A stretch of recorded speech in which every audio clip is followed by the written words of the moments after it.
Jordan and for me, whenever you talk about legends, you often talk about Muhammad Ali, and often people being outspoken. I feel like, although controversial, that if he wasn't kind of solidified as a legend or legendary, I feel like time will tell.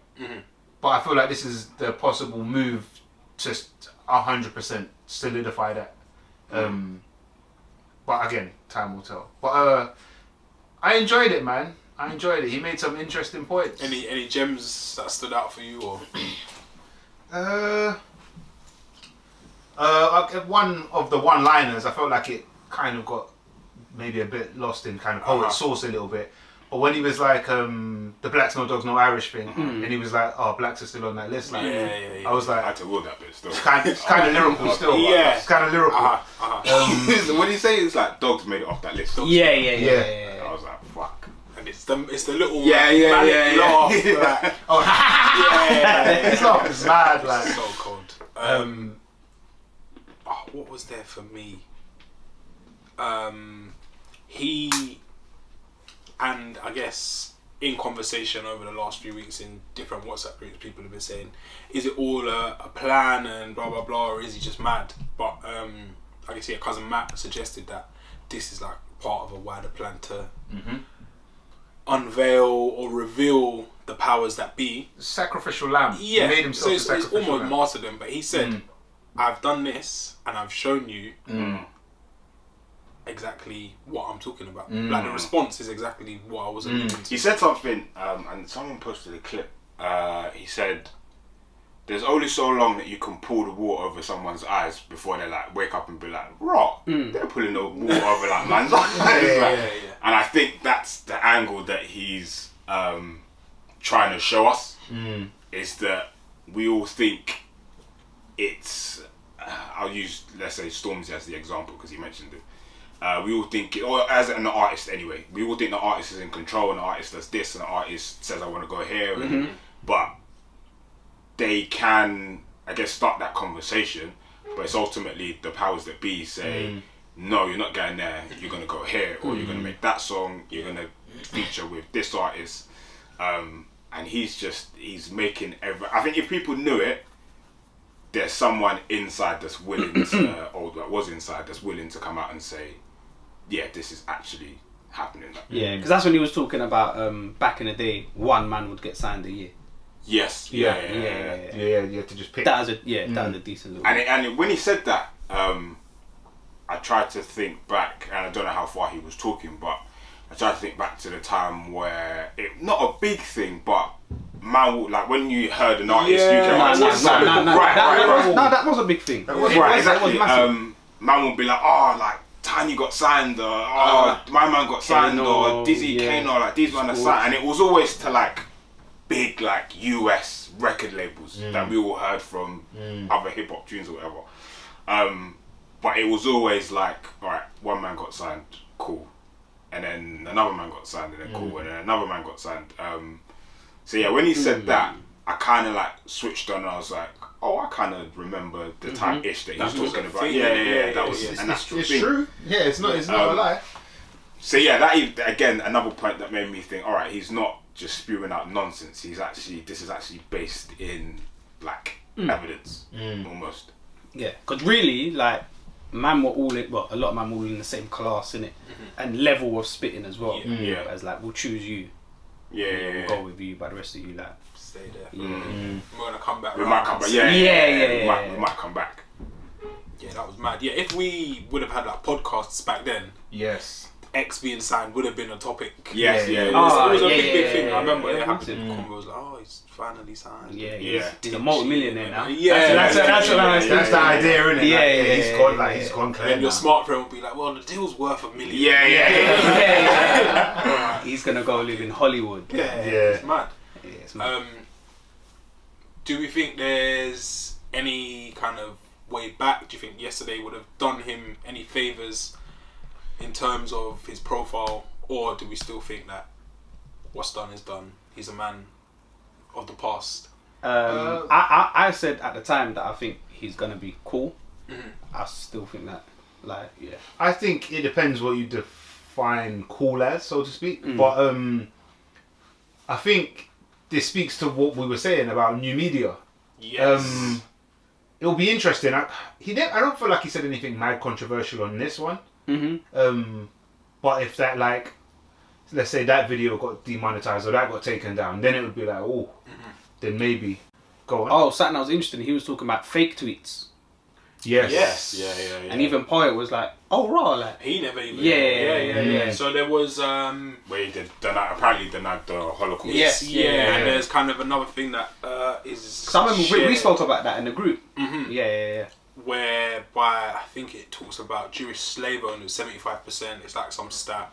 75% of slave owners were Jewish and blah blah blah. And that's been kind of shared by like white supremacists in the past. And I was like, when I saw it, I was like, ooh, that's shaky territory in it. Like, just look over your numbers in it properly. But then finding out that someone falsified the tweet, like, fam, let this you is know why that online, man. it's crazy out there.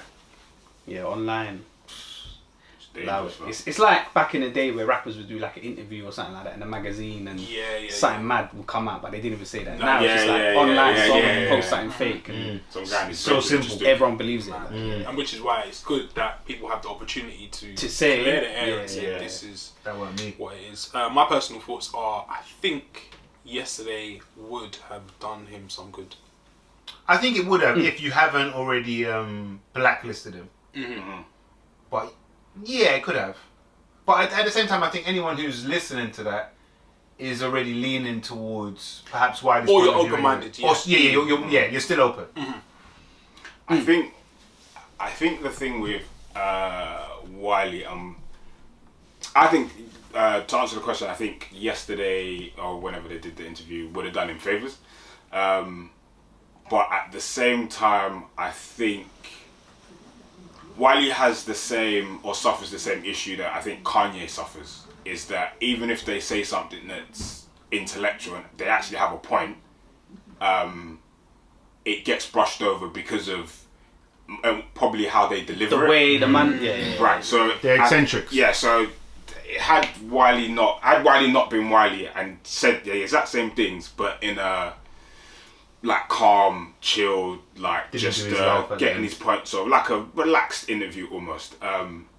It might have.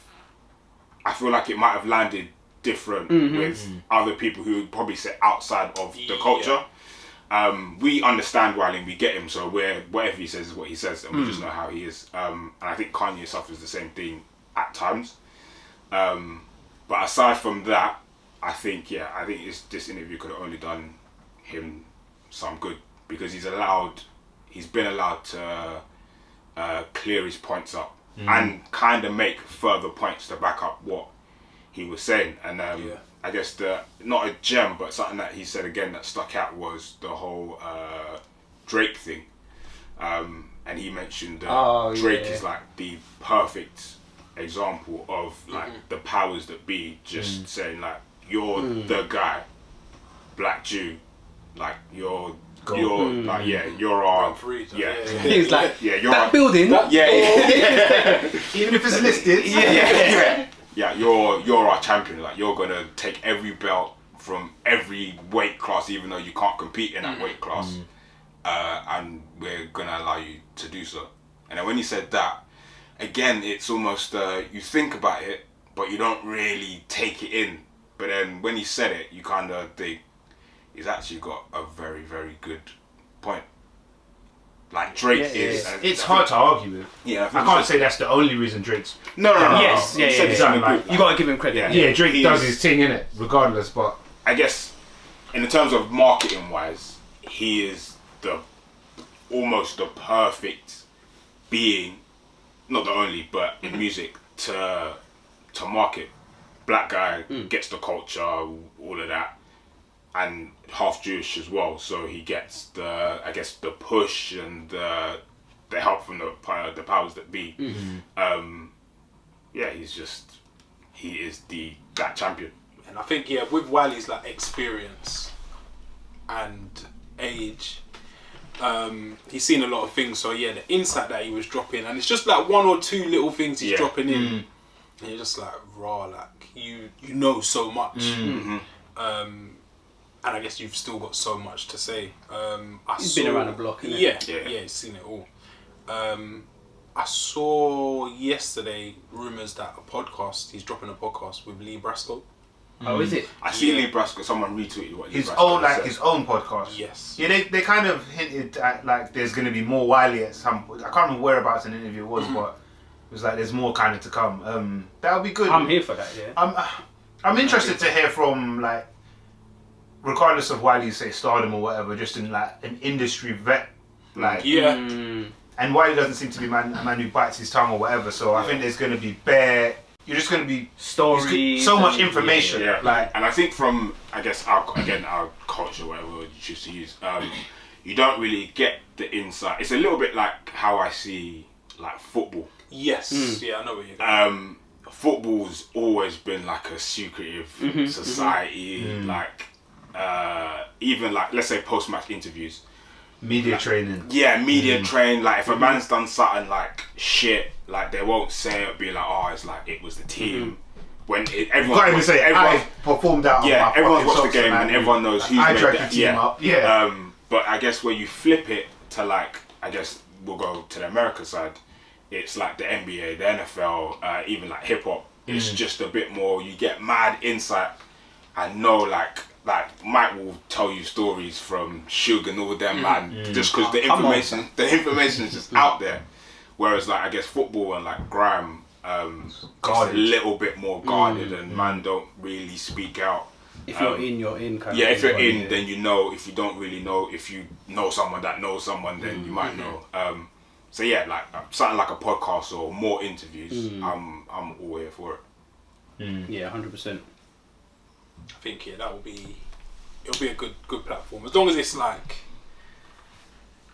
I was gonna say like reasoned debate, but yeah, it needs to be kind of some structure.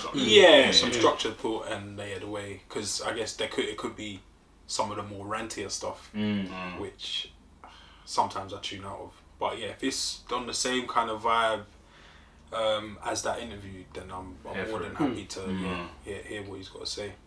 But again, I guess we'll see how it plays out. But I don't think myself yesterday would have done him any harm.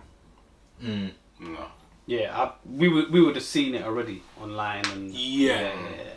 I saw a little backlash, just one tweet, but nothing. Yeah, someone said it's disgraceful that Poet hasn't dragged him up and really questioned him about what he was saying. I was expecting to see more stuff like that, but I haven't seen much. Yeah, it was. Yeah, Poet was really like agreeable in it.